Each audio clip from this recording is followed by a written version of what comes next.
अत्यंत हिरिरीने प्रत्येक गट कार्यामध्ये गेल्या वर्षी भाग घेतलेला होता। गेल्या वर्षी या प्रशिक्षणाचे 2 स्कूल करण्यात आलेले होते। पाठीमागे एक पूल होता, त्या ठिकाणी आम्ही प्रशिक्षण घेतलं।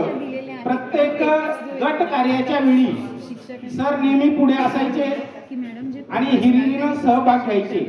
त्यानंतर तालुका स्तरावर त्यांनी अत्यंत प्रभावीपणे असं मार्गदर्शन केलं। गेल्या वर्षी हे करत असताना जाता जाता शेवटी आम्हाला मागील प्रशिक्षणातील आंतर समन्वय म्हणून हा जो घटक होता तो थोडासा जटिल वाटला आणि मग या पुस्तकाची विभागणी करताना किंवा त्या घटकांची विभागणी करताना नेमकं ते जटिल कार्य सरांच्याकडे सोपवलेलं होतं, परंतु सरांनी अतिशय अभ्यास करून तिथे एक सुलभक म्हणून अतिशय उत्तम अशी भूमिका पार पाडली आणि मला याचा अभिमान आहे की सरांनी या ठिकाणी राज्यस्तरीय प्रशिक्षण घेऊन तालुक्याचं प्रतिनिधित्व केलं।